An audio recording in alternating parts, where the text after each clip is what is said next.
Rain hammered against the cobblestones as Clara Whitfield pressed her back against the tall iron gate, her heart pounding harder than the storm above her. She was not supposed to be here. She was supposed to be 3 streets away, dropping off a mended gown at the servants' entrance of the Hartley estate, then hurrying home before the roads flooded. But the storm had other plans, and so, it seemed, did fate. Lightning split the sky, and in that flash of white light, Clara saw a door standing open just ahead of her, warm golden light spilling out onto the wet stone steps. She did not think. She ran toward it, clutching the wrapped gown to her chest, desperate for shelter from the freezing rain. She burst through the door and stopped cold.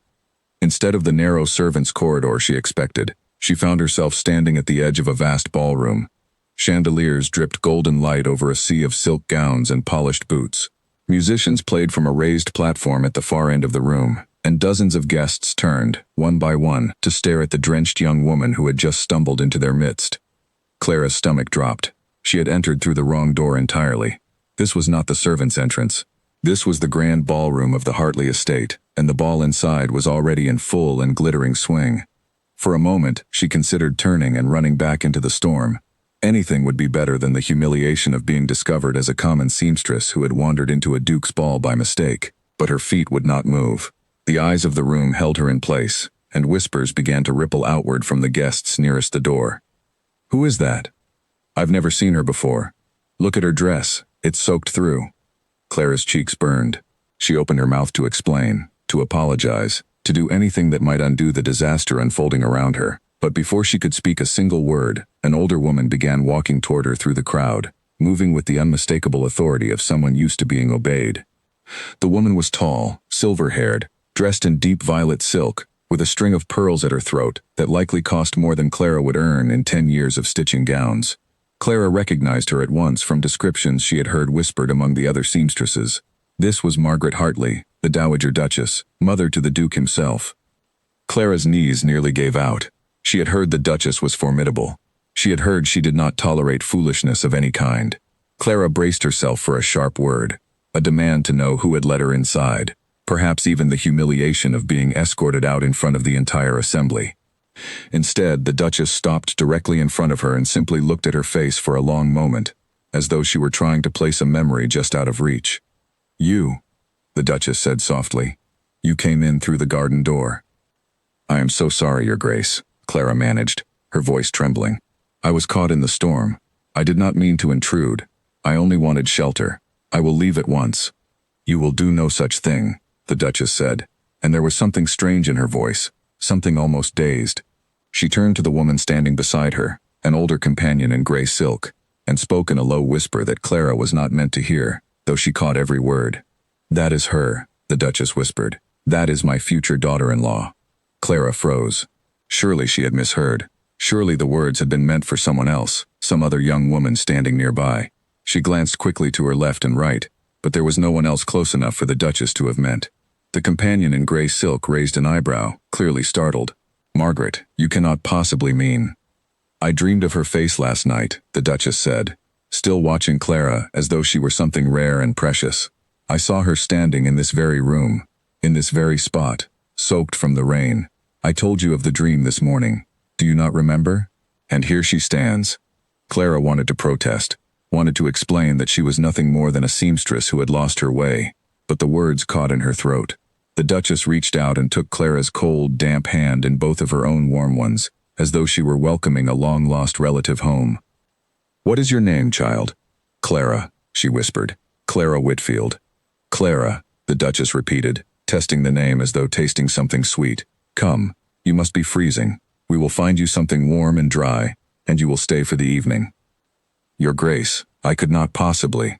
"Nonsense, I insist." Before Clara could form another word of protest, the Duchess had already turned and was leading her through the parting crowd, one hand still wrapped firmly around Clara's wrist.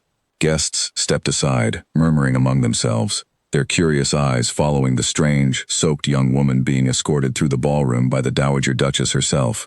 Clara felt as though she were caught in someone else's dream, unable to wake herself no matter how hard she tried. She glanced down at her plain wool dress, soaked through and clinging to her frame, utterly out of place among the silk and lace surrounding her. Surely someone would recognize her. Surely someone among the staff would step forward and announce that she was no guest at all, merely a seamstress who delivered mended gowns to the kitchen entrance twice a week.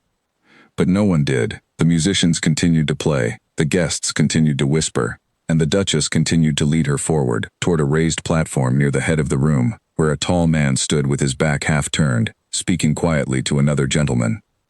Clara's breath caught the moment she saw him properly.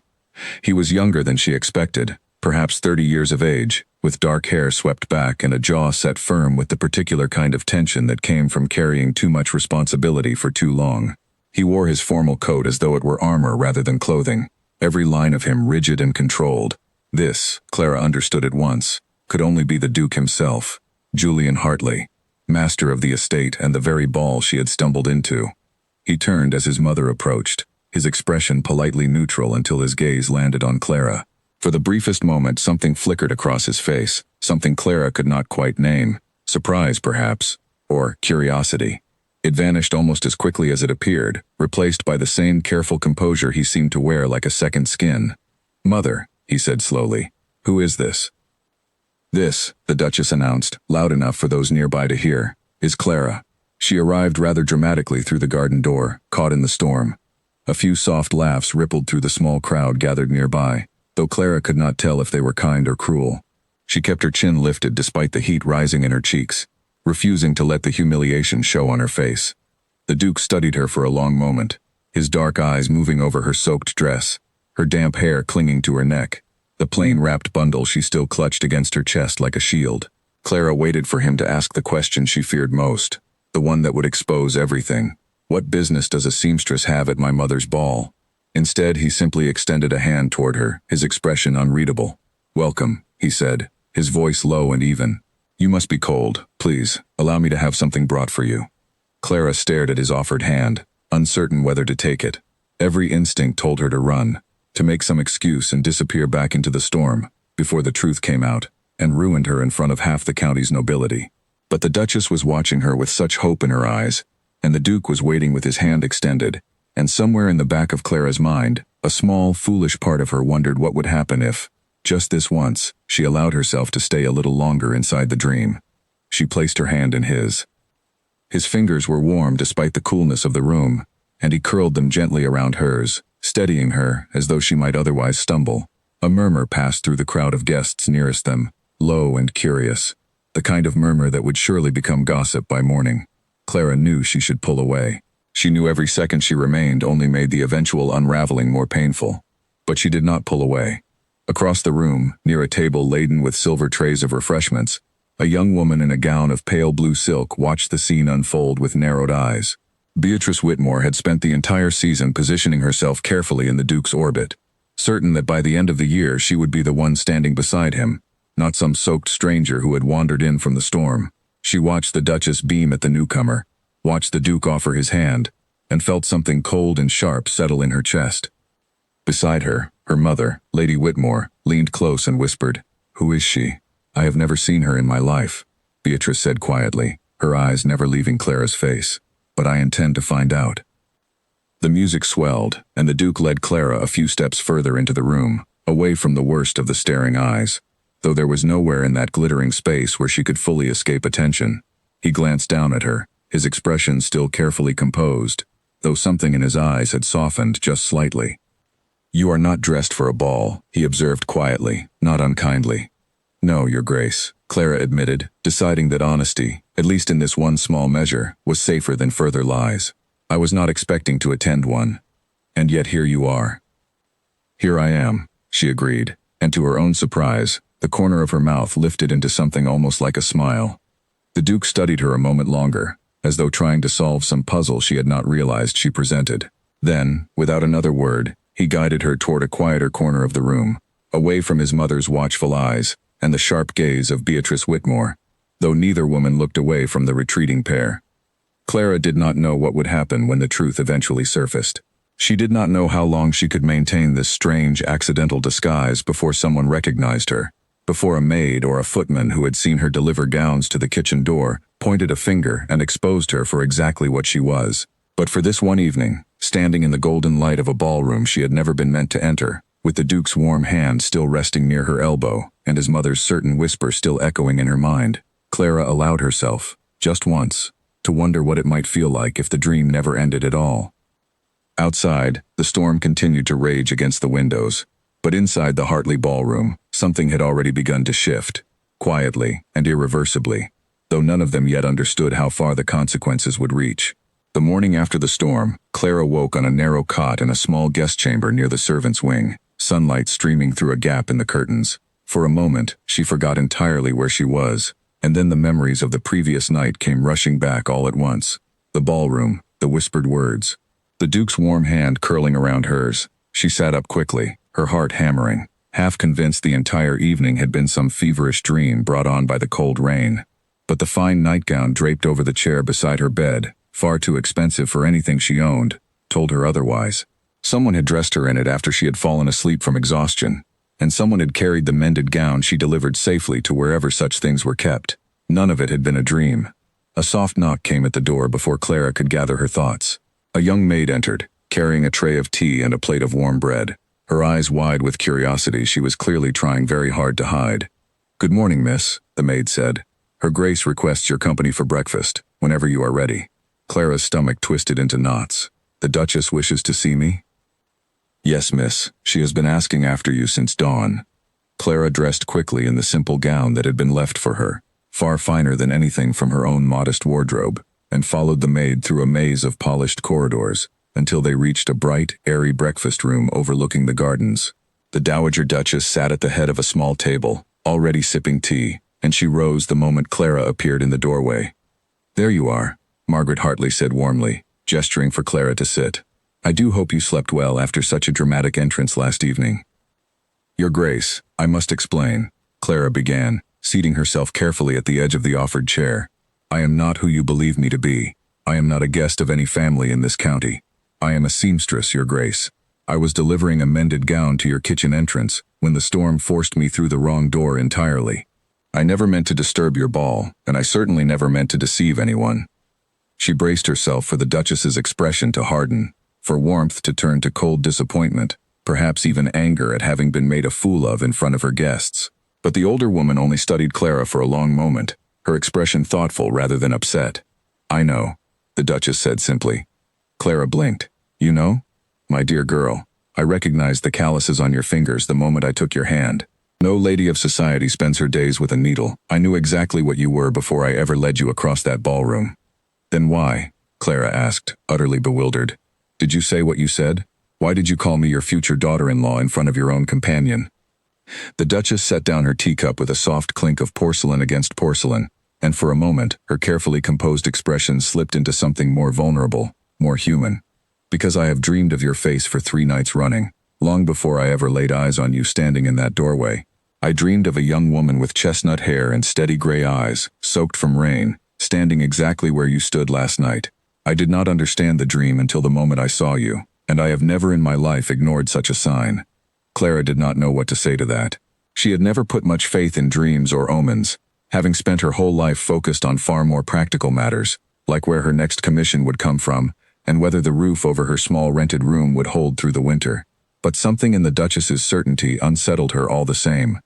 "Your Grace, even if such a dream is true, it changes nothing about who I actually am.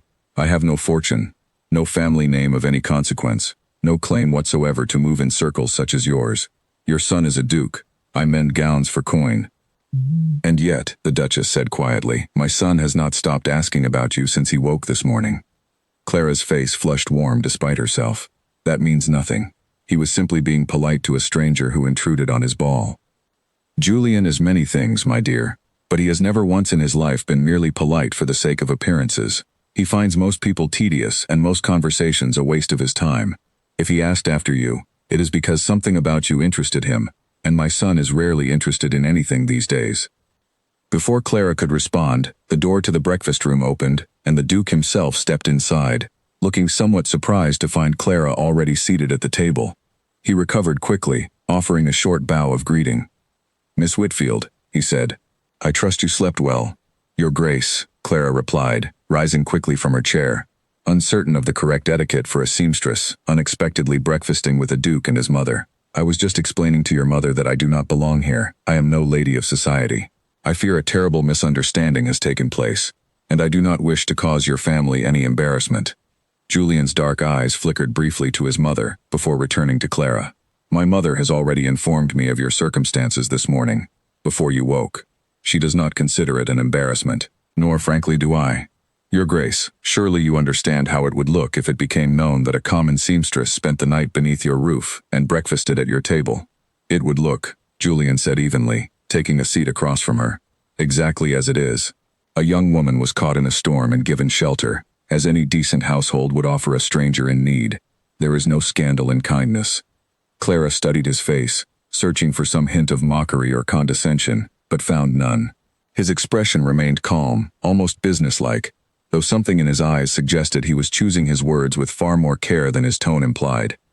"Nevertheless," Clara said carefully, "I should return home today. My absence will already have been noticed, and I have commissions waiting that cannot go unfinished." The Duchess set down her teacup with a small, decisive clink. "I have a proposal, if you will hear it." Clara turned to her, wary. "Your Grace?" "Stay a fortnight," the Duchess said, "as my guest, officially. I will explain your presence as that of a distant relation visiting from the countryside." "It's come to keep an old woman company during the dull weeks between the season's balls. No one need know the particular circumstances of how you first arrived." "In that time you may see whether this world truly holds nothing for you, or whether perhaps you have been too quick to assume your place in it is already decided. Your Grace, I could not possibly accept such an offer. It would mean lying to every person I meet." "It would mean nothing of the sort. I have not lied.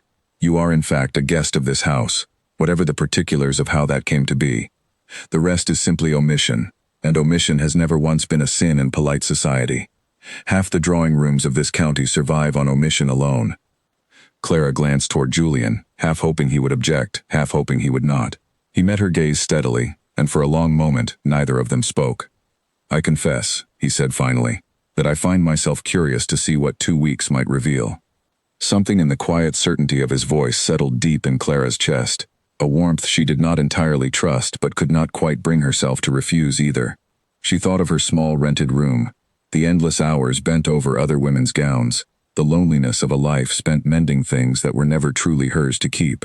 And she thought, too, of the strange, dizzying pull she had felt the moment the Duke's hand had closed around hers in the ballroom, a pull she could not explain, and was not entirely certain she wished to resist. "A fortnight," she said slowly, "and then I return home, whatever comes of it."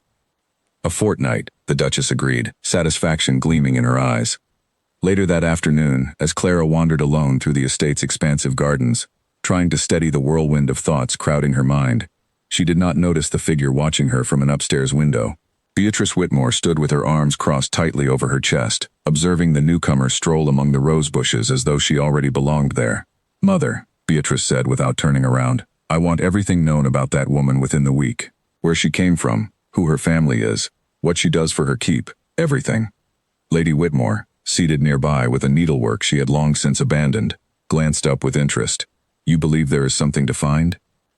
"I believe," Beatrice said coolly, "that no woman arrives at a ball soaked to the bone through a garden door by pure accident, and I intend to prove it before she gets any closer to what should rightfully be mine."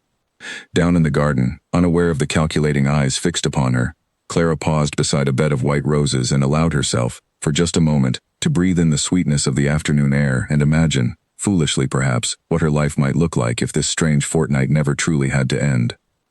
She did not yet know how quickly that fragile peace would be tested, nor how determined certain people already were to see it shattered before it had even properly begun.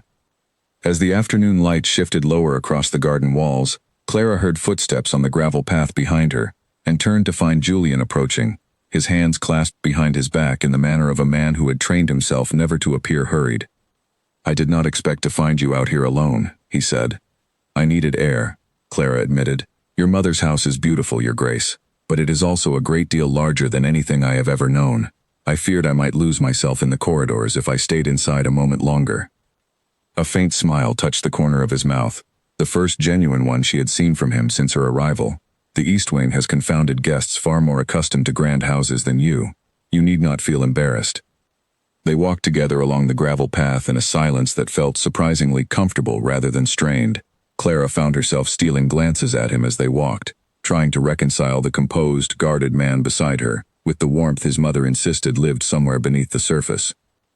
"May I ask you something, Your Grace?" she said finally. "You may. Why did you agree to your mother's proposal? You could have simply had me sent home this morning with no explanation owed to anyone. Instead, you are walking beside me in your own garden, as though I were an old friend." Julian considered the question for a long moment before answering.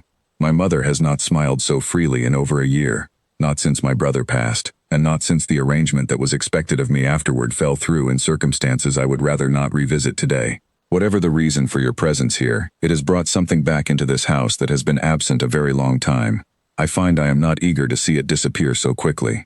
That is a kind way of saying you are humoring an old woman's fancy." "Perhaps," he admitted, "or perhaps I simply find myself curious about a woman who wandered into my ballroom soaked from the storm, and yet stood there with more composure than half the guests who had spent the entire season preparing for that evening."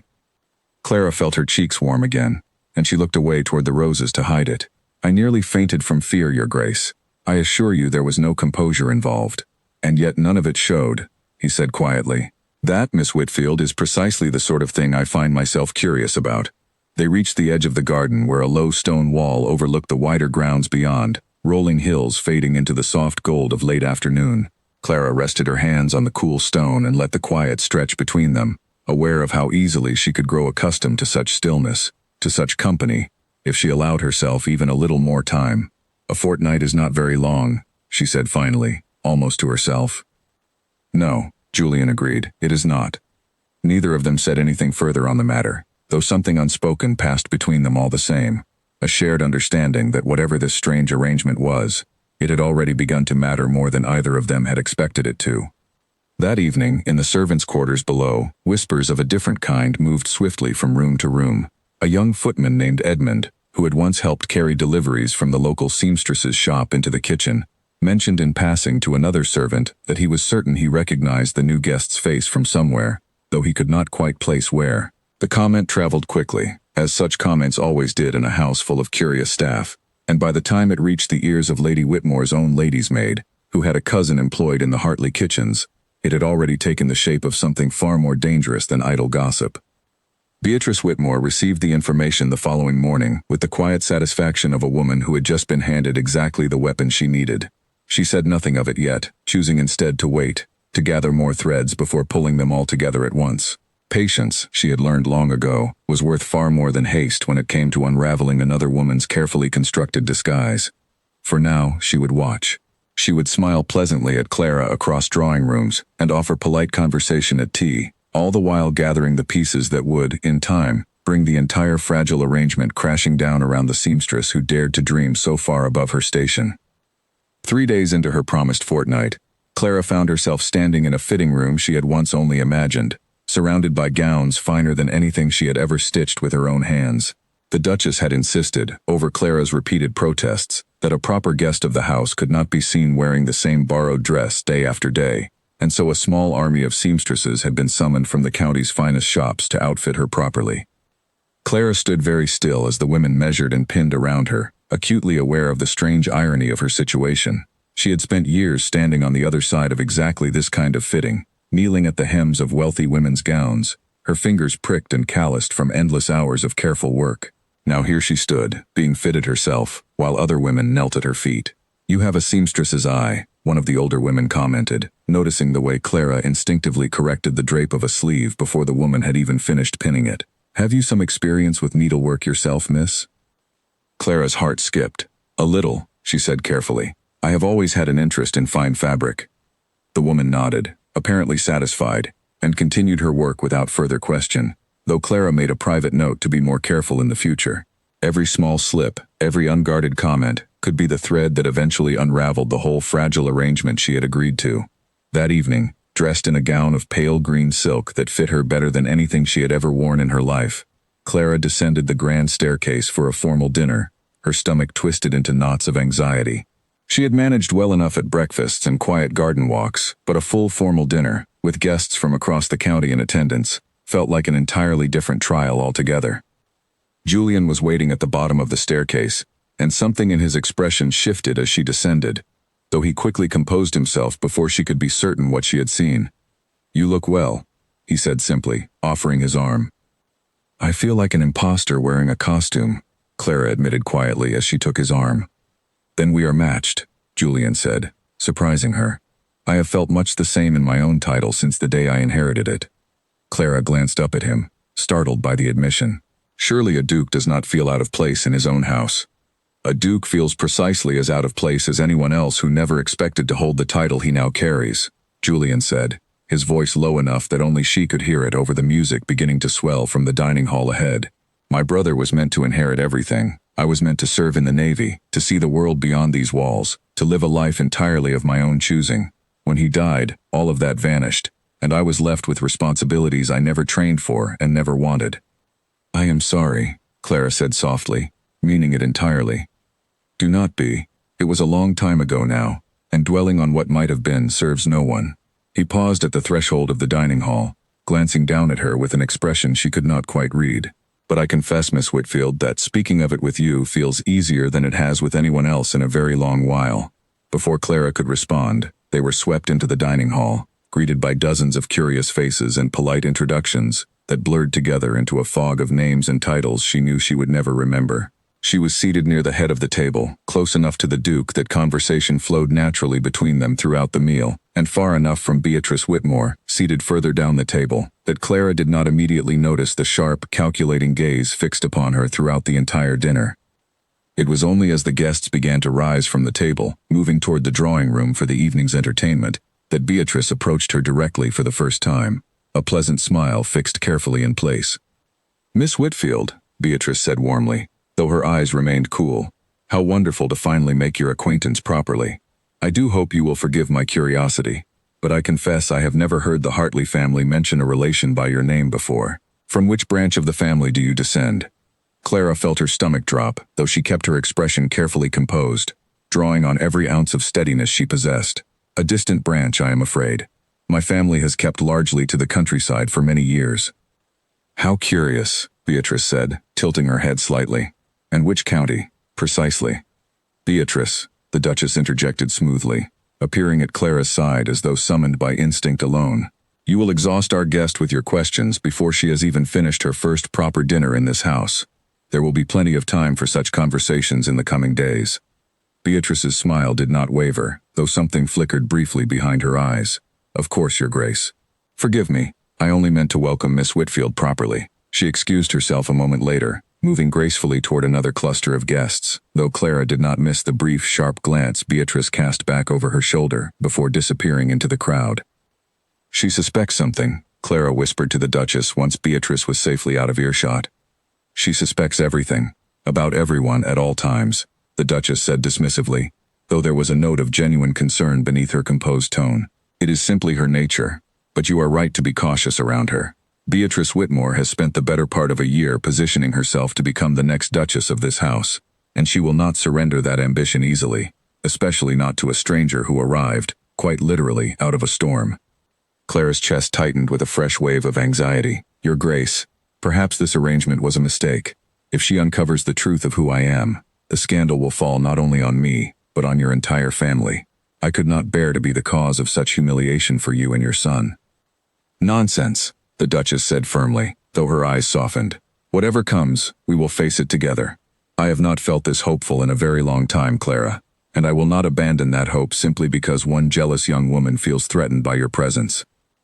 Later that night, unable to sleep, Clara wandered down to the estate's quiet library, drawn by the soft glow of candlelight beneath the door. She found Julian there alone, seated by the fire with a book open on his lap, though his eyes were fixed on the flames rather than the pages before him.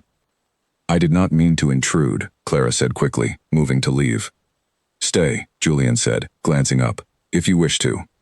Clara hesitated only a moment before crossing the room and settling into the chair opposite him, the fire casting warm light across both their faces.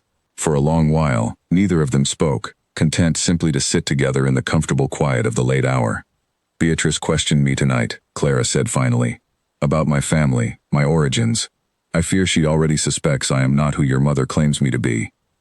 Julian's jaw tightened almost imperceptibly. Beatrice Whitmore has ambitions that extend far beyond simple curiosity. Her mother has been maneuvering for a match between us since before my brother even passed, and Beatrice has grown accustomed to believing the outcome already decided in her favor. "And is it?" Clara asked quietly, before she could stop herself. Decided, I mean. Julian's dark eyes met hers across the firelight, something unguarded passing briefly across his expression. No, he said simply. It has never been decided, whatever Beatrice or her mother might believe. Clara's heart beat unsteadily in her chest, though she was not entirely certain whether it was fear or something else entirely that caused the sensation. Your Grace, I must be honest with you about something. Please. The longer I remain in this house, playing a role I have no right to claim, the more afraid I become of what will happen when the truth eventually surfaces, as it surely must. I am a seamstress. I mend gowns for coin. I have no dowry, no family name, nothing to offer a man of your position beyond the truth of who I actually am. Whatever this fortnight has become, it cannot continue indefinitely without consequence. Julian set his book aside entirely, leaning forward slightly, his gaze steady and unflinching. Clara, I have sat through countless dinners with women whose family names stretched back centuries, whose dowries could fund entire estates, and I have felt nothing beyond polite obligation in their company. In 3 days, you have made me laugh more freely than I have in over a year. You have spoken to my mother with more genuine warmth than any guest who has passed through these halls since my brother's death. Whatever consequence eventually comes from the truth of your origins, I find I care far less about it than I perhaps should. Clara did not know how to respond to such an admission, her chest tight with a confusing tangle of hope and fear in equal measure. Before she could find the words, a soft knock sounded at the library door, and a servant entered to inform them that the last of the guests had finally departed for the evening. The moment passed, though something had shifted between them all the same, something neither of them could quite name yet, but both of them clearly felt. Elsewhere in the house, in a guest chamber down a quiet corridor, Beatrice Whitmore sat at a small writing desk by candlelight, penning a letter to a private investigator she had employed only that morning, instructing him to trace the origins of a young woman named Clara Whitfield with all possible haste, regardless of the cost involved. She sealed the letter with quiet satisfaction, certain that within the week she would hold in her hands the exact proof needed to expose the impostor currently charming her way into the affections of both the Duke and his mother, and to reclaim the place in society that Beatrice had spent years carefully securing for herself. The storm that had first carried Clara into the Hartley Ballroom had long since passed, but a new storm, quieter and far more dangerous, had already begun to gather on the horizon, and none of them yet knew how devastating its arrival would prove to be. The following morning, Clara woke early, unable to shake the memory of the previous night's conversation in the library. She dressed quickly and made her way down to the estate's small chapel, drawn by a need for quiet reflection away from the watchful eyes that seemed to follow her everywhere within the main house. She had not expected to find anyone else there so early, and so she was surprised to discover the Duchess already seated in one of the front pews, her head bowed in silent prayer. "Forgive me," Clara whispered, moving to leave. "Sit with me a moment," the Duchess said without turning, and Clara obeyed, settling quietly into the pew beside her. They sat in comfortable silence for a while, before the Duchess finally spoke again. "You are troubled, Clara. I can see it plainly enough." "I fear I am leading your son toward a disaster of my own making," Clara admitted quietly. "Every day I remain here, the risk of exposure grows greater, and every day I remain, I find it harder to imagine leaving at all. I do not know which fear troubles me more." The Duchess turned to face her fully, her expression gentle but firm. "My dear girl, let me tell you something about my own marriage. Many years ago, I was the second daughter of a minor baron, with a dowry so modest it was nearly an embarrassment to my family. I was never meant to catch the eye of a duke's son, and yet I did, and we built a life together far happier than anything a grander match could have offered either of us. Fortune and family name matter a great deal to some, but they have never once, in my experience, been the measure of a good match. But you were still born to a title, Your Grace, however minor. I was born to nothing at all. You were born," the Duchess said firmly, "to a mother and father who, I imagine, loved you as fiercely as any noble parent loves their own child. Titles are simply names given to fortunate accidents of birth. They do not make a person worthy of love, nor do they make a person unworthy of it." Clara felt tears prick unexpectedly at the corners of her eyes, and she quickly blinked them away, unwilling to let herself be so easily undone by kindness she had not expected to receive. "Thank you, Your Grace, truly." "Do not thank me yet," the Duchess said, a faint smile touching her lips. "There is still a great deal ahead of us before this story finds its proper ending, and I suspect not all of it will be easy." Later that same day, Clara accompanied the Duchess on a visit to the nearby village, ostensibly to select fabric for a new gown, though Clara suspected the true purpose was simply to give her some fresh air away from the watchful eyes of the estate's other guests. The village was small and unremarkable, though something about its quiet, ordinary streets felt more comfortable to Clara than any of the grand rooms she had occupied over the past several days. As they moved between the small shops, Clara noticed a familiar face among the villagers, an elderly woman named Margaret Aldwin who had once been a regular customer of the seamstress shop where Clara worked. Clara's heart lurched with sudden fear as the woman's eyes widened with recognition. "Clara?" the old woman said, her voice carrying further than Clara would have liked. "Clara Whitfield, is that truly you? Goodness, I hardly recognized you in such fine clothes." Clara's mind raced, searching desperately for some explanation that would not immediately unravel everything. But before she could speak, the Duchess stepped smoothly into the conversation, her composure entirely unshaken. "You must be mistaken, madam," the Duchess said pleasantly. "This is my young cousin, visiting from the countryside, though I imagine many young women share a passing resemblance to one another." The old woman blinked, clearly confused, glancing between Clara's carefully neutral expression and the Duchess's calm assurance. "Forgive me, Your Grace.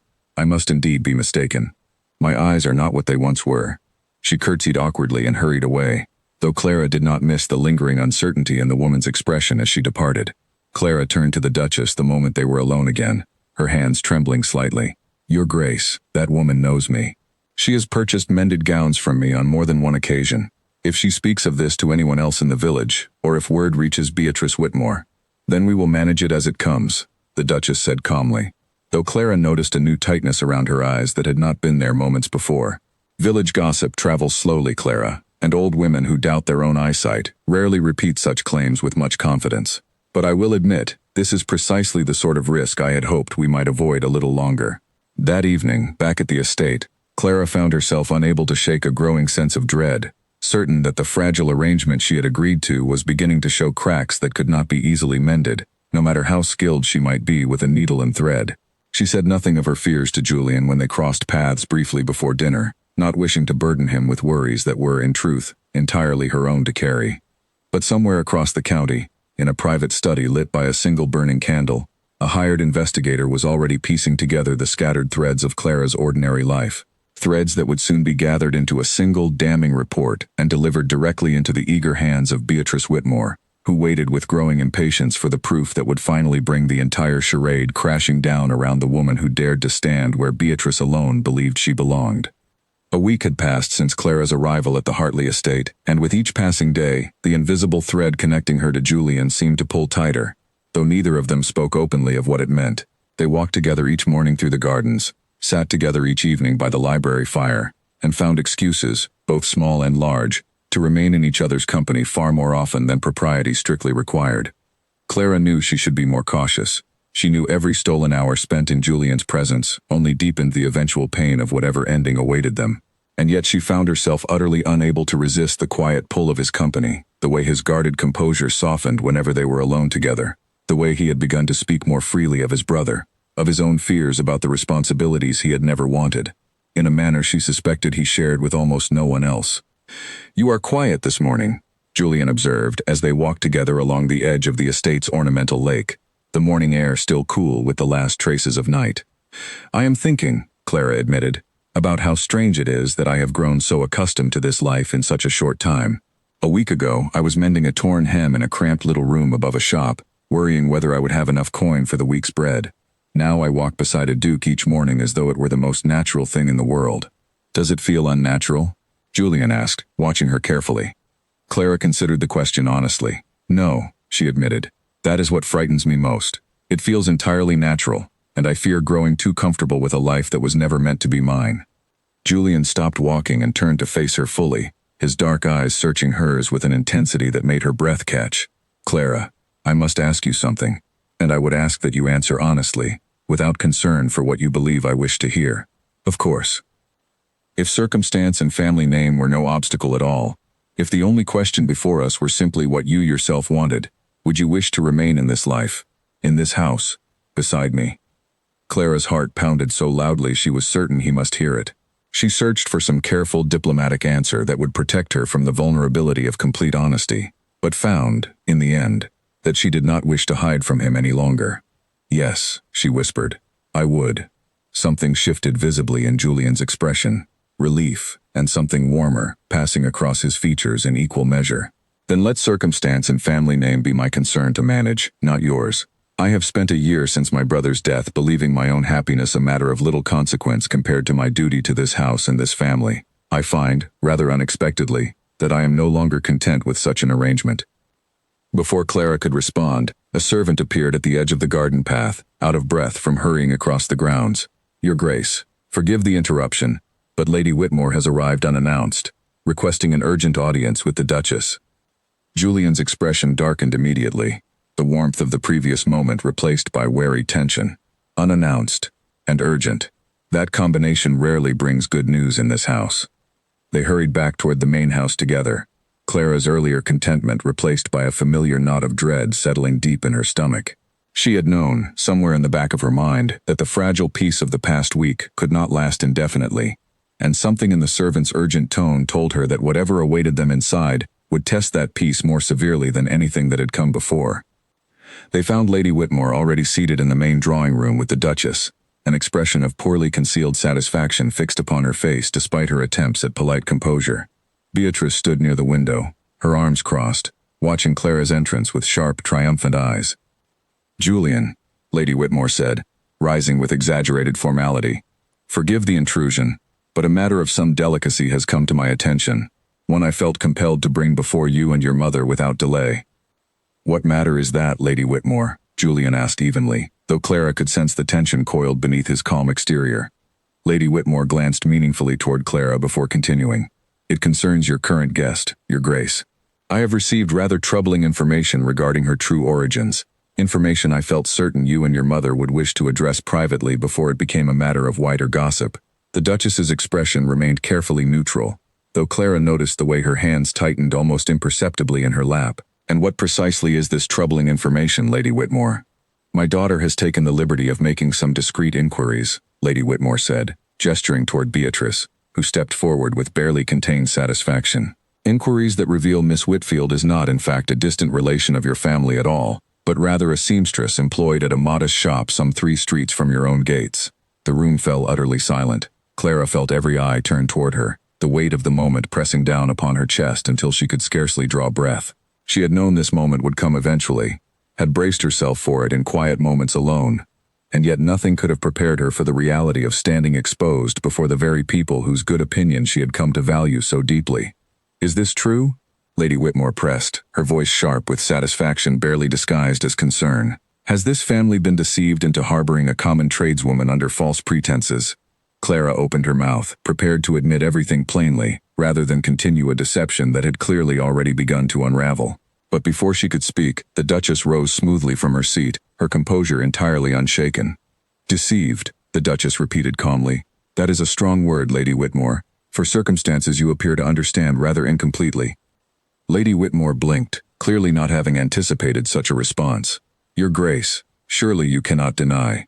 I deny nothing, the Duchess interrupted smoothly. Miss Whitfield's background is precisely as you describe. She has indeed worked as a seamstress. She arrived at my ball through unusual circumstance, and I chose, of my own free will and with full knowledge of her origins, to extend her the hospitality of this house. There has been no deception here, save perhaps the assumption you and your daughter have made that such circumstances were somehow hidden from me. Beatrice's satisfied expression faltered slightly. You knew, Your Grace, from the beginning? I have known from the very first evening, the Duchess said, her voice carrying the unmistakable authority that had commanded respect across the county for decades. I invited Miss Whitfield to remain as my guest because I chose to, and my son has welcomed her presence for reasons entirely his own. I fail to see what business the particulars of her employment are to either you or your daughter. Julian stepped forward then, moving to stand directly beside Clara, close enough that his presence felt like a wall of quiet support against the hostility radiating from across the room. My mother speaks for me as well, Lady Whitmore. Whatever Miss Whitfield's origins, they have not once diminished my regard for her, nor do I intend to allow such petty gossip to dictate who is welcome beneath my own roof. Lady Whitmore's composure cracked visibly, her carefully constructed triumph crumbling into something closer to genuine anger. Your Grace, surely you understand what such an association will mean for your family's reputation, should it become widely known. The scandal alone will pass, Julian said firmly, as scandals always eventually do. I would ask that you and your daughter keep whatever information you have gathered to yourselves, out of respect for a guest of this house. But I will not pretend surprise if such a request proves too difficult for either of you to honor." The pointed implication hung heavy in the air, and Beatrice's cheeks flushed with barely contained fury. "You would truly risk your family's standing for a common seamstress, Julian? After everything our families have discussed regarding our own futures?" "Nothing has ever been formally discussed between us, Beatrice, beyond your mother's persistent hopes and your own assumptions," Julian said, not unkindly, though the finality in his tone left no room for further argument. "I am sorry if that truth is difficult to hear, but I would rather cause you disappointment now than allow a misunderstanding to continue any further." Lady Whitmore rose abruptly, gathering her composure into something cold and formal. "Very well, Your Grace. We shall take our leave. I only hope, for your family's sake, that this decision does not prove as costly as I fear it will." She swept from the room with Beatrice close behind her, though not before Beatrice cast one final venomous glance toward Clara, a promise of further trouble to come written plainly across her features. Once the door closed behind them, the tension in the room dissolved into a heavy, uncertain silence. Clara turned to face the Duchess and Julian, her eyes bright with unshed tears of gratitude and fear in equal measure.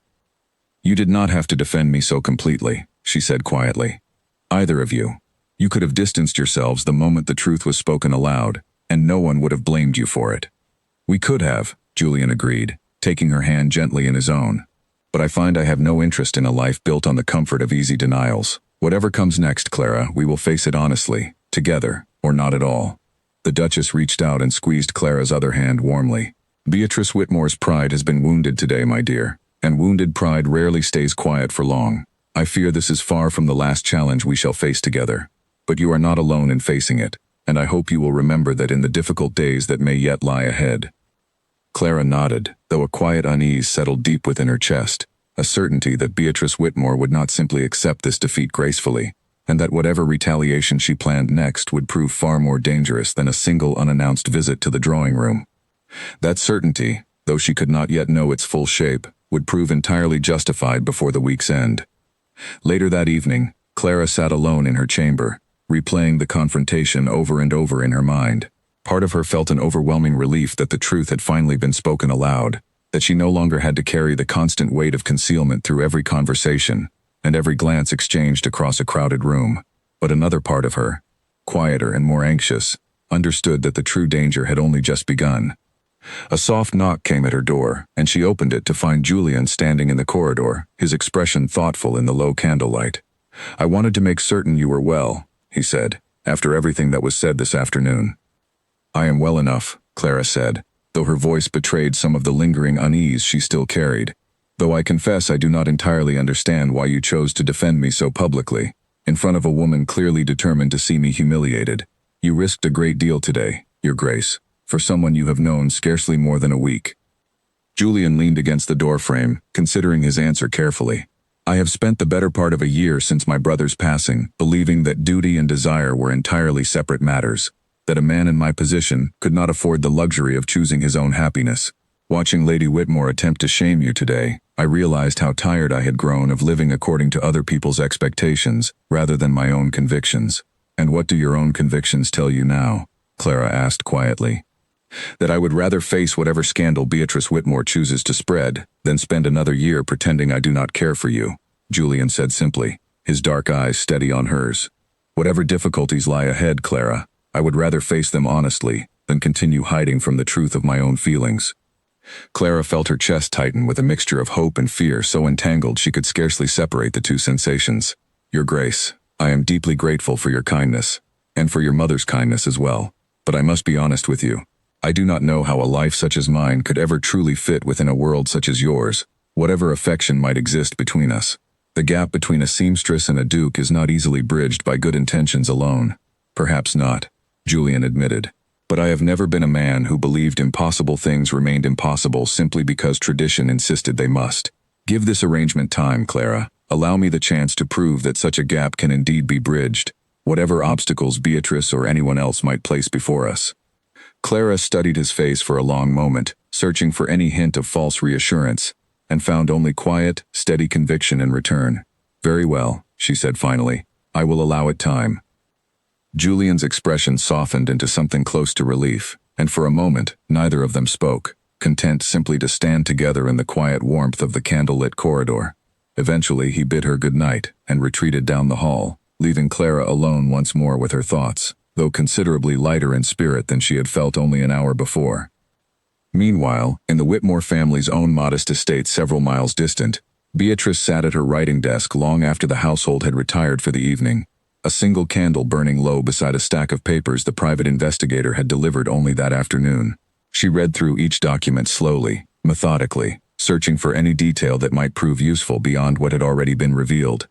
Her mother entered quietly, still dressed in her evening clothes, her expression tight with barely restrained fury. "That confrontation went rather worse than either of us anticipated," Lady Whitmore said, settling into a chair near her daughter's desk. "It went precisely as I expected," Beatrice said calmly, not looking up from the papers before her. "The Duchess and her son were always going to defend the girl publicly, at least for now. Pride demands it of them. But pride is a fragile thing, Mother, and it rarely survives true public humiliation. What do you mean to do?" Beatrice finally looked up, a cold, determined light burning in her eyes. "I mean to ensure that the entire county learns precisely what Julian Hartley has chosen over the family his own mother once hoped he would marry into. A quiet confrontation in a drawing room can be dismissed and forgotten within days. A public exposure, delivered at the right moment, in front of the right witnesses, cannot be so easily forgotten by anyone. You intend to expose her at another ball," Lady Whitmore said slowly, understanding dawning across her features. "I intend," Beatrice said, "to make certain that when the truth finally comes fully into the light, it does so in a manner so thorough, so publicly humiliating, that no defense from the Duchess or her son will be enough to save either Clara Whitfield's reputation or their own." She gathered the papers carefully into a neat stack and locked them away in a drawer of her writing desk, already turning her thoughts toward the next grand event on the county's social calendar, an event she intended to transform from a simple evening of dancing into the very stage upon which her rival's downfall would finally be complete. The invitation arrived 3 days later, delivered by a footman in Whitmore livery, addressed formally to the Duchess and requesting the presence of her entire household at a grand autumn ball to be held at the Whitmore estate the following week. Clara felt a cold unease settle over her the moment she saw Beatrice's careful, elegant handwriting on the envelope, certain that whatever lay behind such an unexpected gesture of hospitality could not possibly be genuine goodwill. "She would not dare host us after what occurred between us," Clara said, turning the invitation over in her hands, as though inspecting it might reveal some hidden trap. "On the contrary," the Duchess said grimly, reading over Clara's shoulder. "Declining such an invitation now would appear as an admission of guilt or fear, precisely the impression Beatrice would wish us to give the county. We must attend, Clara, and we must attend with every appearance of confidence, whatever she intends to attempt." Julian's expression, when he learned of the invitation, grew equally wary. "Beatrice does nothing without calculation. If she extends an invitation so soon after our confrontation, she believes she holds some advantage she intends to reveal at the ball itself. Then we must be prepared for whatever that advantage might be," Clara said, steadying herself despite the anxiety twisting through her chest. The week leading up to the ball passed in a blur of careful preparation. Clara spent hours with the Duchess, learning the particular customs and expectations of formal county gatherings, memorizing names and connections she would need to navigate the evening with convincing ease.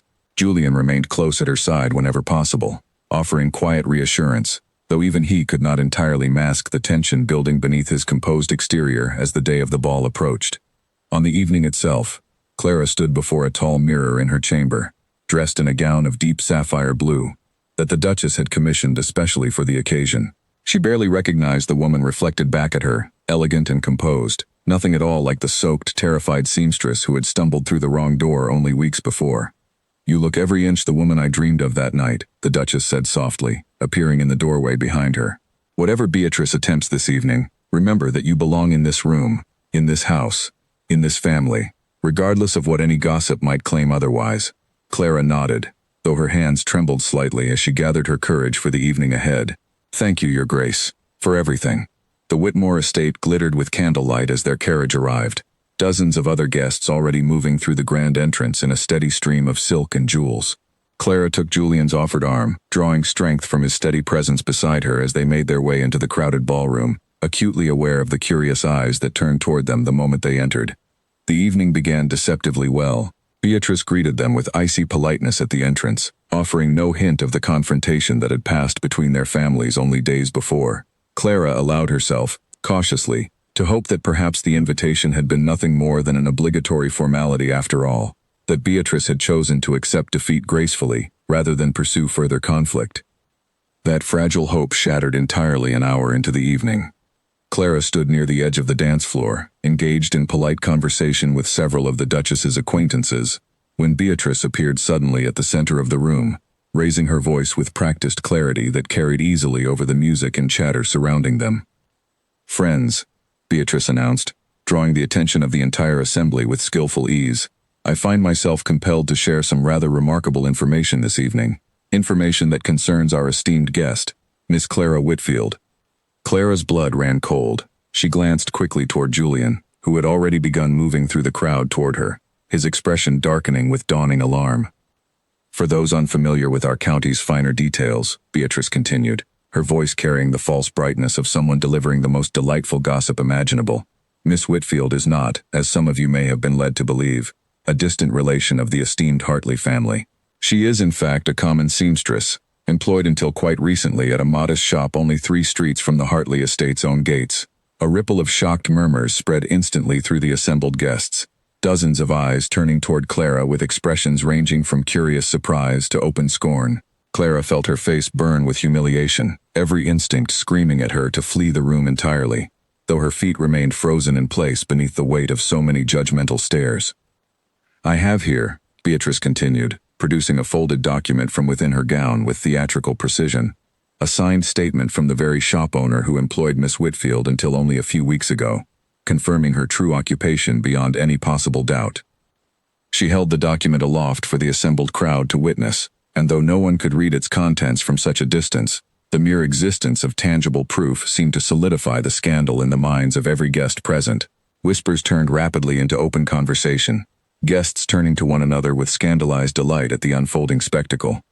Clara felt tears burning at the corners of her eyes, though she fought desperately to hold them back, unwilling to give Beatrice the satisfaction of witnessing her complete collapse. Julian reached her side finally, his hand finding hers protectively, though even his presence could not entirely shield her from the crushing weight of public humiliation pressing down upon her. "This is beneath even you, Beatrice," Julian said, his voice carrying clearly across the suddenly silent room. "Is it beneath me, Your Grace?" Beatrice replied, her composure unshaken. "Or is it simply inconvenient, now that the truth threatens to expose the poor judgment you and your mother have both exercised in welcoming a common tradeswoman into your household under false pretenses?" "There were no false pretenses," Julian said firmly. "My mother and I have both known the truth of Miss Whitfield's circumstances from the very beginning. Whatever scandal you hope to manufacture this evening, Beatrice, you will find it considerably less effective than you anticipated."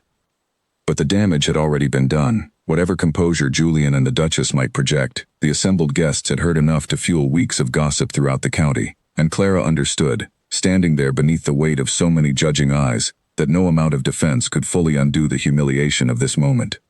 "I cannot remain here," Clara whispered to Julian, her voice barely audible beneath the continuing murmur of the crowd. "Please, I need to leave."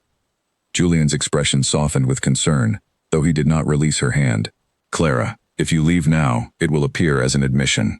"I do not care what it appears," Clara said, her voice breaking slightly despite her efforts to remain composed. "I cannot stand here another moment being paraded before this crowd, like some curiosity to be gawked at and judged. Please." Understanding the depth of her distress, Julian nodded reluctantly and guided her quickly through the parting crowd toward the estate's entrance, ignoring the whispers and stares that followed their retreat. The Duchess followed close behind, her expression a mixture of fury and heartbreak as she watched the evening's careful preparations collapse entirely around them. Outside, in the cool night air, Clara finally allowed the tears she had held back all evening to fall freely, her entire body trembling with the aftermath of such public humiliation. Julian pulled her gently into his arms, holding her close as she wept against his shoulder, uncaring of whatever further gossip such an open display of emotion might generate among the departing guests.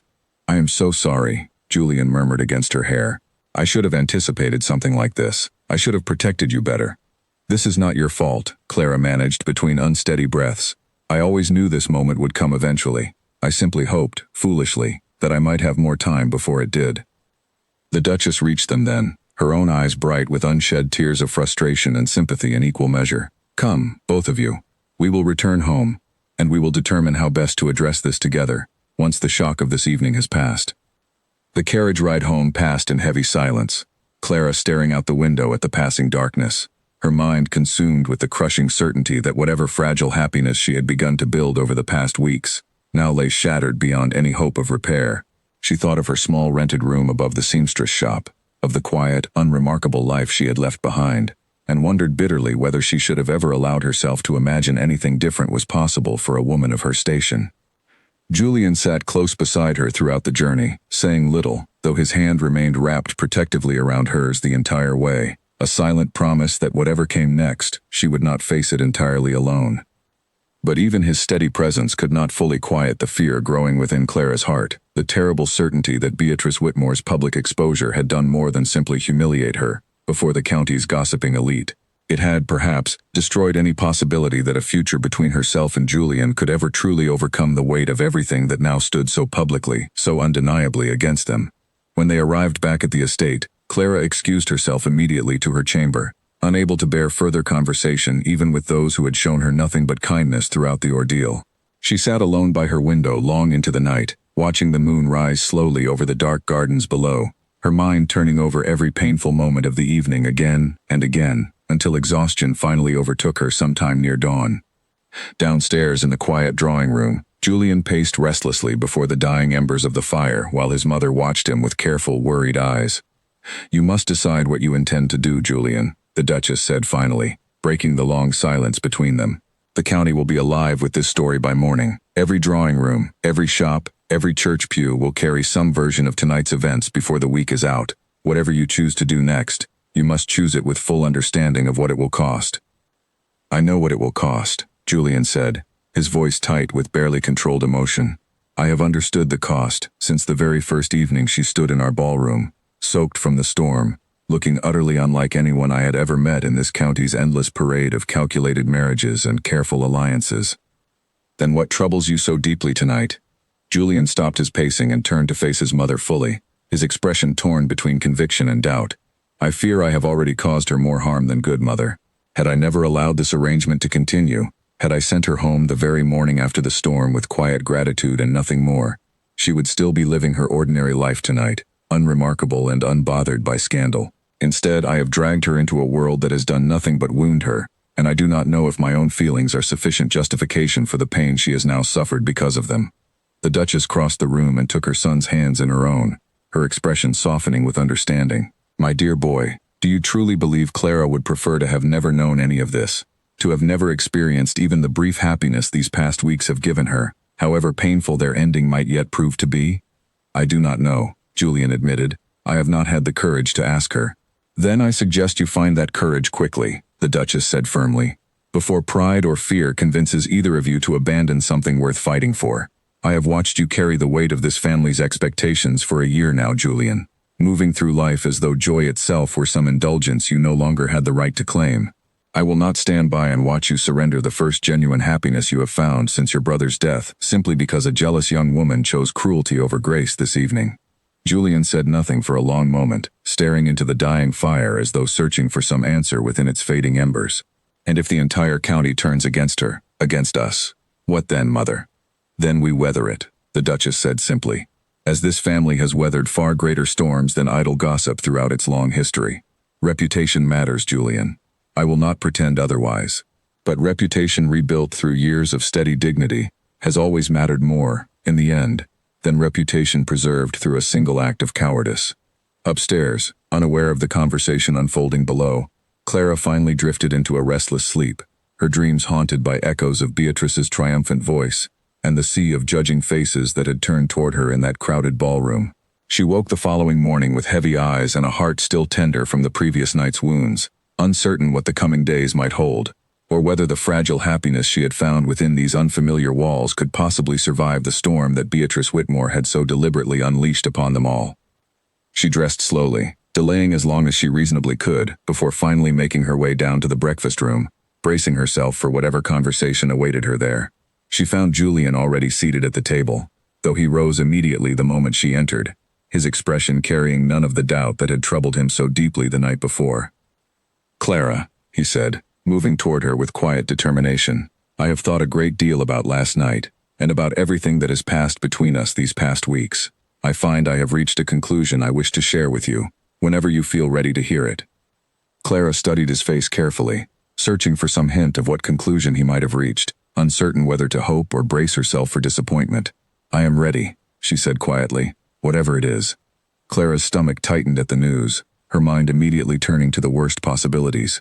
"Who has come, at such an early hour?"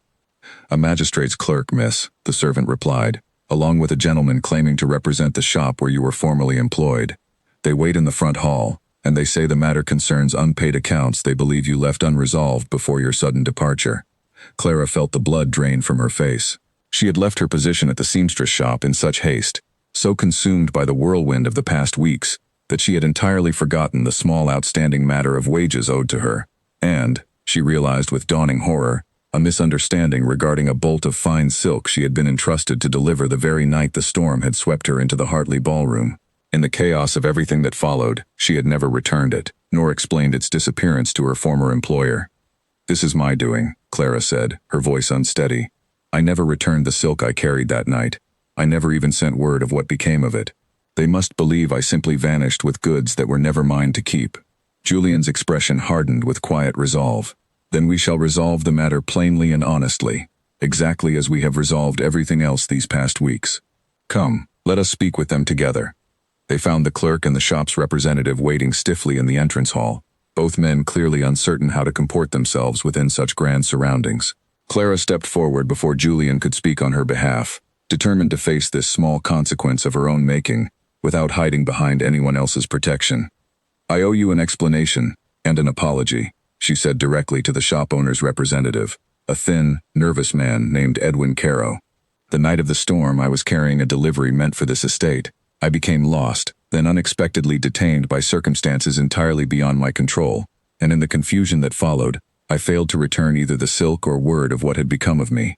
That failure was mine alone, and I am prepared to make it right."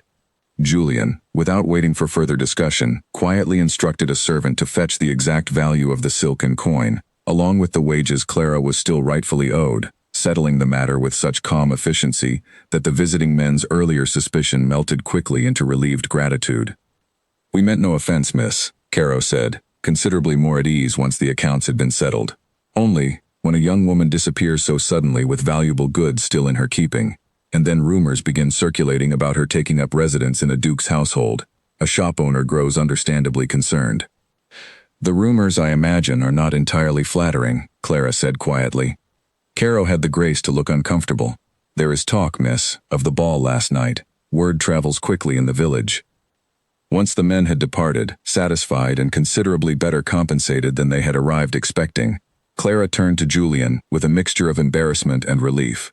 "I am sorry you were troubled by such a small, ordinary matter, after everything else this household has already endured because of me." "It was no trouble at all," Julian said gently, "and I would remind you, Clara, that small, ordinary matters, honestly resolved, are precisely the kind of foundation upon which a trustworthy life is built. You did not run from this problem any more than you ran from Beatrice's accusations last night. That, more than any title or dowry, tells me everything I need to know about the woman standing before me."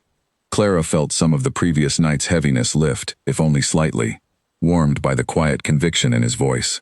Whatever conclusion Julian had reached before their conversation was interrupted still hung unspoken between them. But for now, at least, one small piece of the chaos threatening to consume her had been set right, and Clara allowed herself, cautiously, to hope that perhaps the rest might yet be mended as well. 3 days after the confrontation at the Whitmore ball, Clara sat in the estate's quiet garden, watching the last golden leaves of autumn drift slowly from the trees overhead. The county's gossip had not faded as quickly as she had hoped. Every visit to the village brought fresh whispers, curious stares, and the occasional open snub from those who considered themselves too fine to associate with a woman revealed as a common seamstress. Clara had borne it all with as much quiet dignity as she could muster, though the weight of constant judgment pressed heavier upon her with each passing day. She had begun, in the privacy of her own thoughts, to seriously consider returning home, not out of any diminishing feeling for Julian, whose steady devotion had never once wavered throughout the entire ordeal, but out of a growing conviction that her continued presence brought him nothing but complication and scandal, threatening to undo the respect and standing his family had spent generations building. She was still turning this painful decision over in her mind when Julian found her in the garden, his expression carrying a seriousness she had not seen from him before. "Clara," he said, settling onto the bench beside her. "I have been thinking of little else these past days beyond the conversation we began before it was so unexpectedly interrupted." "I have been thinking as well," Clara admitted quietly. "Julian, I believe I should return home, not because I wish to, but because I fear my presence here has become a burden your family should not have to carry indefinitely. The scandal will only worsen the longer I remain, and I cannot bear to watch it slowly erode everything your mother has worked so hard to build." Julian's expression tightened, though not with anger. "Is that truly what you wish, Clara? To leave?" "No," Clara said honestly, her voice breaking slightly. "It is the last thing I wish, but I do not see how staying serves anyone well, given everything that has already unfolded." Julian reached for her hand, holding it firmly within his own. "Then let me tell you plainly what I have decided, and you may weigh it against whatever fears currently trouble you. I intend to marry you, Clara Whitfield, seamstress or not, scandal or not, whatever the county's gossiping tongues choose to say about the matter. I have spent a year believing my own happiness, a luxury I could not afford, burdened by duty and expectation I never chose for myself. I am done living that way.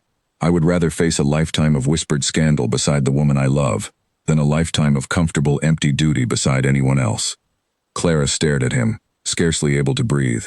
"Julian, you cannot be serious. The scandal alone would follow you for years. Your standing among the nobility, your mother's reputation, everything your family has carefully maintained, would survive," Julian said firmly. "Exactly as my mother assured me it would, the very night this all began. Clara, I love you. I have loved you, I believe, since the very moment you stood soaked and trembling in that ballroom doorway, more composed in your fear than half the guests who had spent the entire season preparing for that evening. I do not intend to let pride, or Beatrice Whitmore, or the idle judgment of people whose good opinion means nothing to me, stand between us any longer." Tears spilled freely down Clara's cheeks now, though they carried none of the bitterness of the tears she had shed at the Whitmore ball. "I love you as well," she whispered. "I have tried so very hard not to, these past weeks, certain it would only lead to greater heartbreak in the end. But I cannot fight it any longer, Julian. I do not wish to."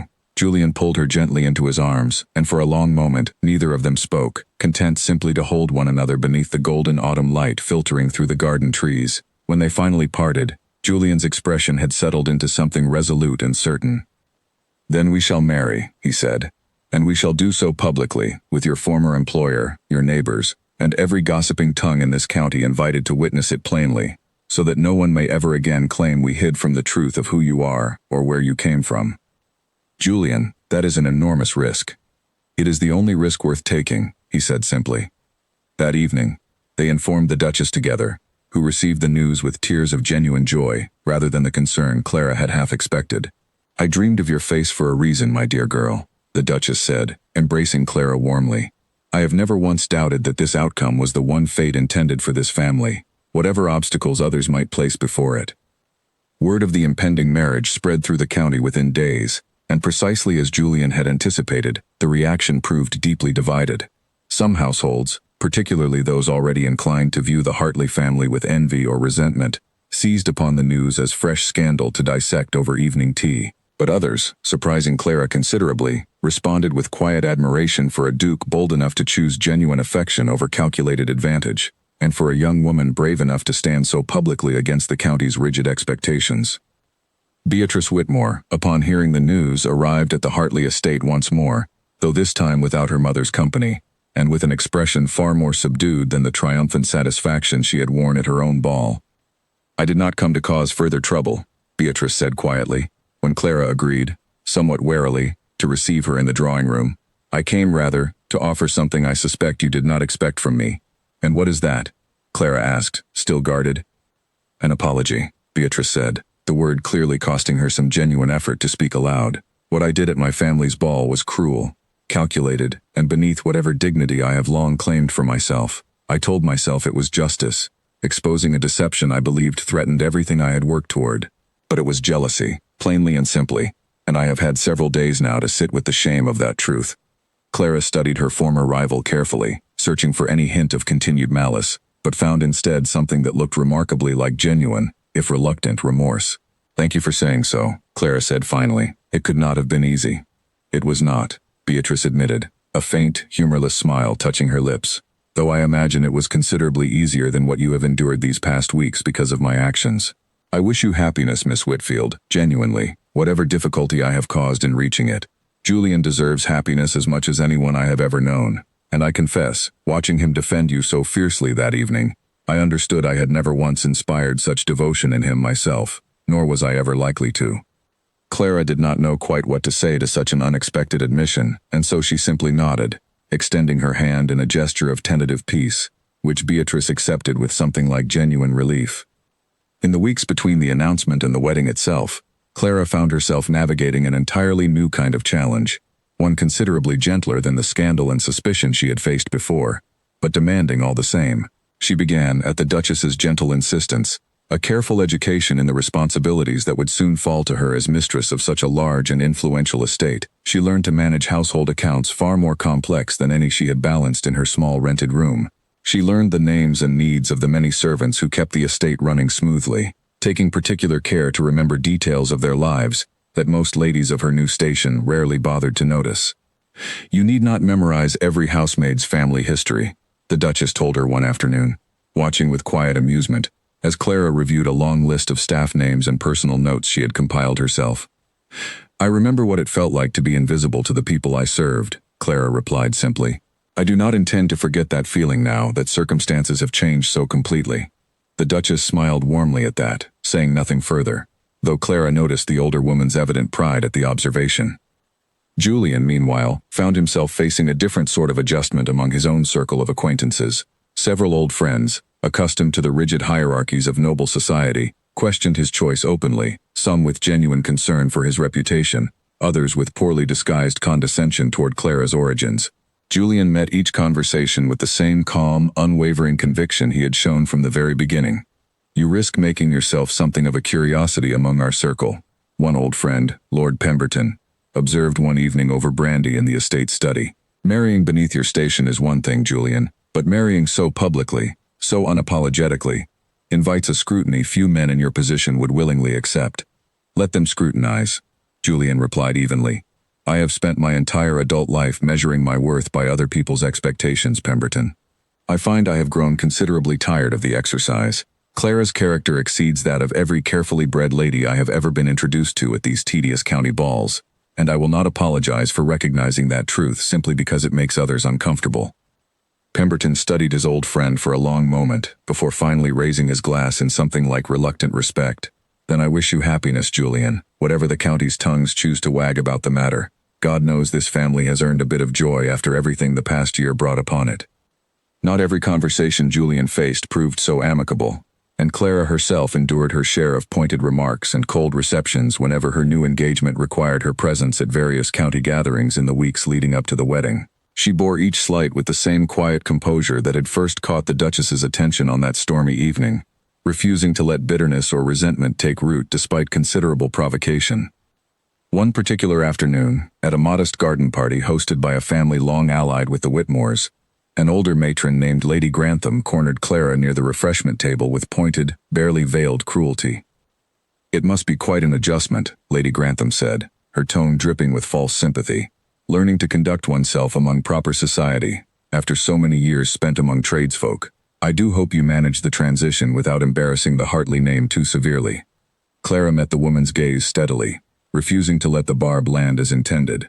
I have found, Lady Grantham, that the skills required to mend a torn hem with care and precision translate rather well into mending relationships and reputations with equal care. I do not imagine I shall embarrass anyone, so long as I continue applying the same diligence to this new work that I once applied to my old. Lady Grantham's expression flickered with surprise at the composed response, clearly having expected either tearful defensiveness or awkward stammering rather than calm, unbothered wit. She excused herself shortly afterward, and Clara allowed herself a small, private smile of satisfaction once the woman had moved safely out of earshot.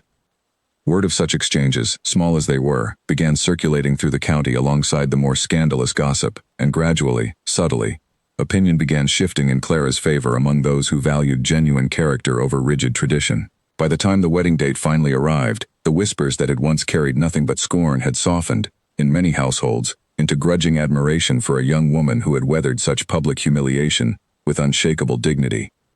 The wedding took place 6 weeks later, in the very chapel where Clara had once sat quietly beside the Duchess, seeking comfort during her earliest days of uncertainty.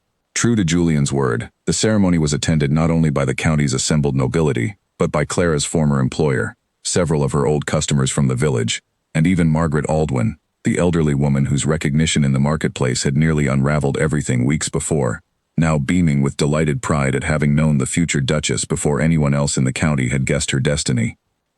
Clara stood at the altar in a gown of ivory silk, her own careful stitching worked delicately into the hem, a quiet reminder of exactly where she had come from and exactly what she had refused to abandon, even as her life transformed entirely around her. Julian took her hands in his before the assembled witnesses, his dark eyes bright with an emotion he no longer troubled himself to hide. "I once believed duty and happiness could never coexist within the same life," he said quietly, meant only for her ears, though his voice carried clearly enough that those nearest the altar heard it as well. "You have taught me otherwise, Clara Whitfield, and I intend to spend the rest of my life grateful for that lesson. And I once believed a woman such as myself could never belong in a world such as yours," Clara replied, her voice steady despite the tears gathering in her eyes. "You and your mother have both taught me that belonging was never truly about birth or fortune at all."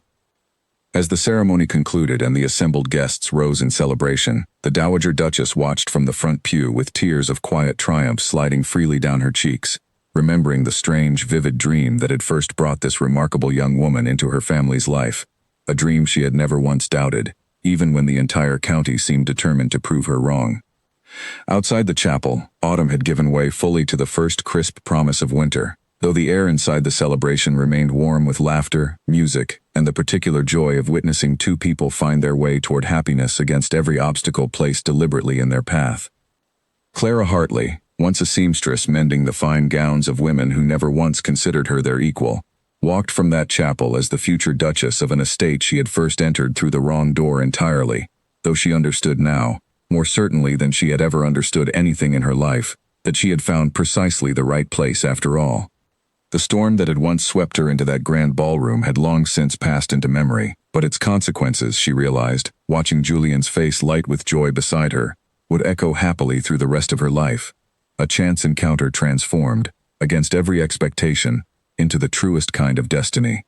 The wedding celebration that followed stretched long into the evening, filled with music, laughter, and a warmth that Clara had never once imagined possible on the night she first stumbled soaked and terrified through the wrong garden door.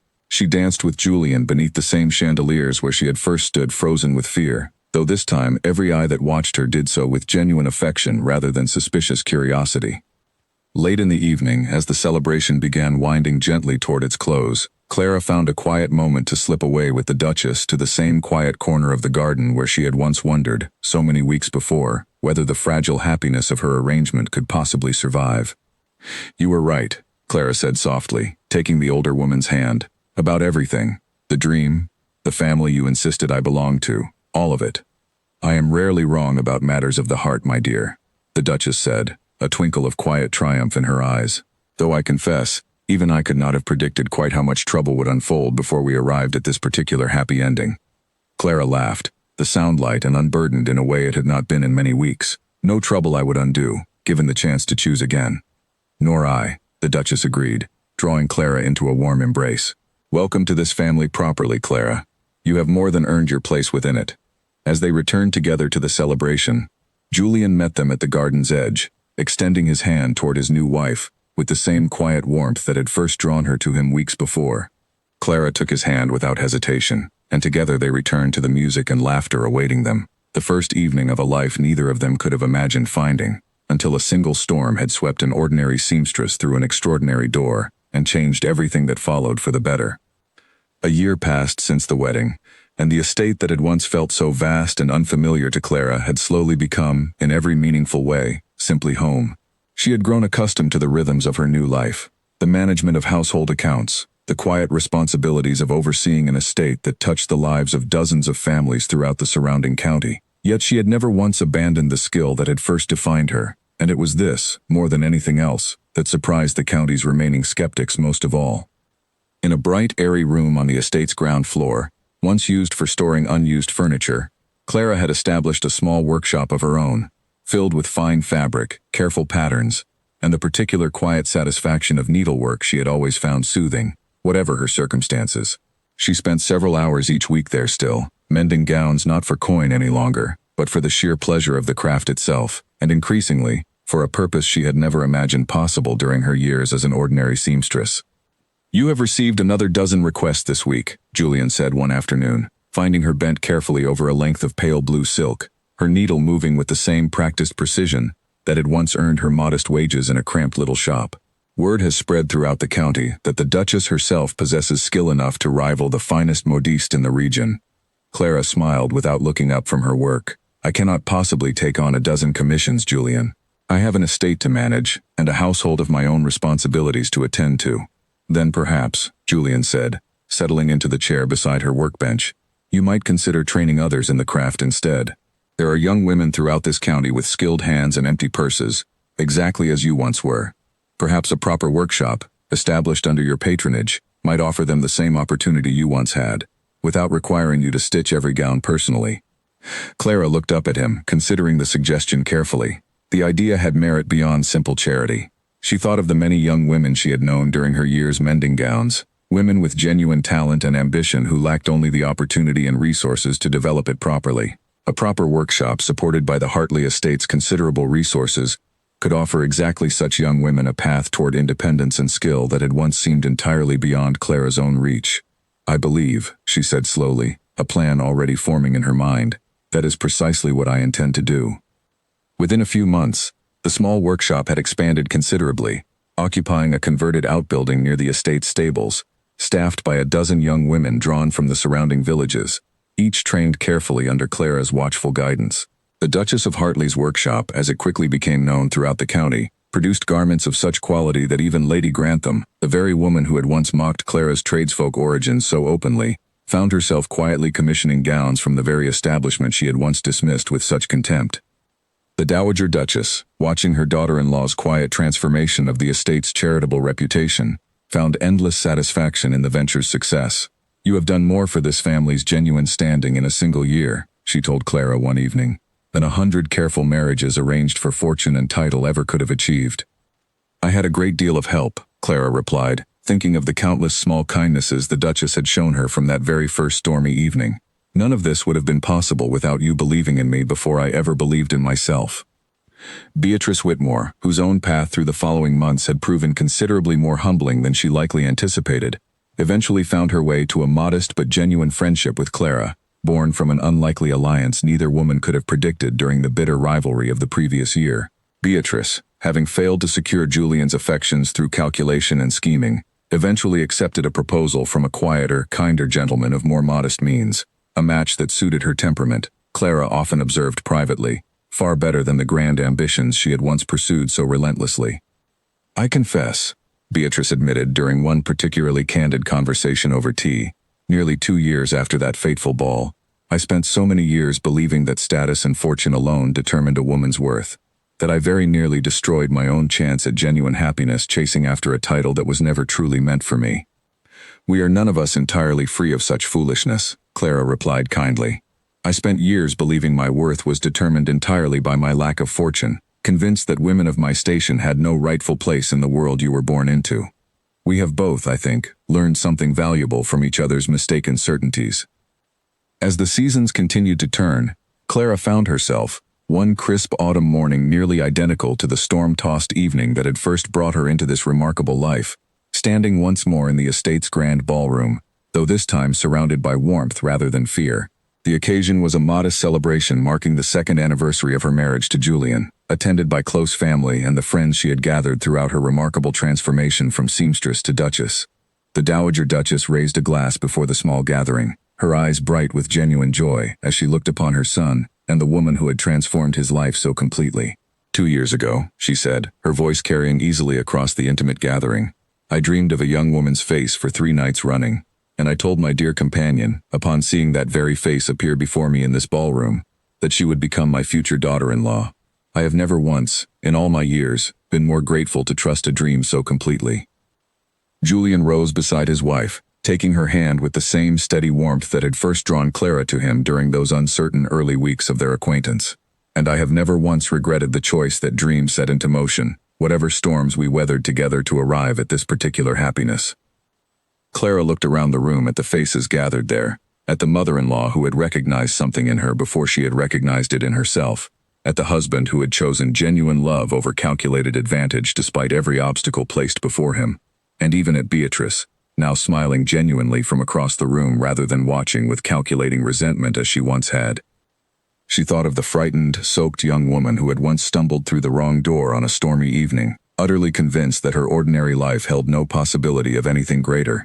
That woman, Clara understood now, had been wrong about a great many things, though perhaps most significantly, she had been wrong about believing that circumstances of birth could ever truly determine the full measure of a person's worth or the shape of their eventual destiny. Outside, beyond the tall windows of the ballroom, the golden light of another autumn afternoon spread gently across the estate's expansive gardens, the same gardens where Clara had once walked in quiet uncertainty, wondering whether she belonged in this grand and unfamiliar world at all. She understood now, with a certainty that had taken considerable time and hardship to earn, that belonging had never truly been a matter of birth, fortune, or family name at all, but rather a matter of the genuine courage required to remain true to oneself, even when the entire world seemed determined to insist otherwise. Later that evening, once the gathering had thinned and most of the guests had departed for their own homes, Clara walked alone through the quiet corridors of the estate, pausing at last before the same garden door through which she had first stumbled, soaked and terrified, 2 years earlier. The storm that night had felt, at the time, like the cruelest kind of misfortune, forcing her into a world she believed had no place for someone of her modest station. She reached out and traced her fingers along the familiar wooden frame, remembering the particular fear that had gripped her chest as she pushed through that door into a room full of strangers, who could have so easily turned her away in humiliation. Instead, she had found a dowager duchess willing to trust a strange and vivid dream, a duke willing to set aside every expectation placed upon him since birth, and a version of herself she had never known existed until circumstance forced her to discover it. "You are thinking of that night again," Julian's voice came softly from behind her, and she turned to find him watching her with the same quiet warmth that had first drawn her to him. "I often do," Clara admitted, "particularly on evenings such as this one. I think of how easily everything might have gone differently. If the storm had passed a few moments sooner, I might never have lost my way to the garden door at all. If your mother had not trusted her own dream so completely, she might have simply had me shown out and forgotten within the week." "And yet none of that happened," Julian said, moving to stand beside her. "Instead, precisely the right combination of storm and chance and my mother's stubborn faith in her own dreams brought you to exactly this door, at exactly this moment, and I have spent every day since then profoundly grateful for it." Clara leaned into him, resting her head against his shoulder as they stood together at the threshold of the very door that had changed the entire course of her life. "Do you ever wonder," she asked quietly, "what might have become of the young woman I was, had that storm never come at all? Had I simply delivered my mending to the proper kitchen entrance and returned home that evening, exactly as I intended?"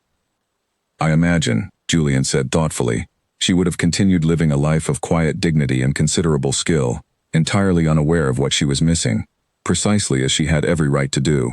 But I confess, I find myself endlessly grateful that fate chose otherwise for her, and for me as well." They stood together a while longer in comfortable silence, watching the last light of evening fade slowly across the gardens beyond the door, before finally turning back toward the warmth of the house together, leaving the storm and its long, winding consequences settled quietly, at last, into the peaceful shape of a life well and truly earned. In the years that followed, the story of the seamstress who had wandered through the wrong door and become a duchess traveled well beyond the borders of their own county, told and retold in drawing rooms and kitchens alike, each retelling shaping the tale slightly differently according to the teller's own inclinations.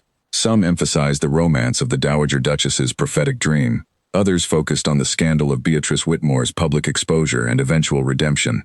But those who knew Clara best understood that the truest heart of the story was never about storms, or dreams, or even the unlikely romance between a duke and a seamstress at all.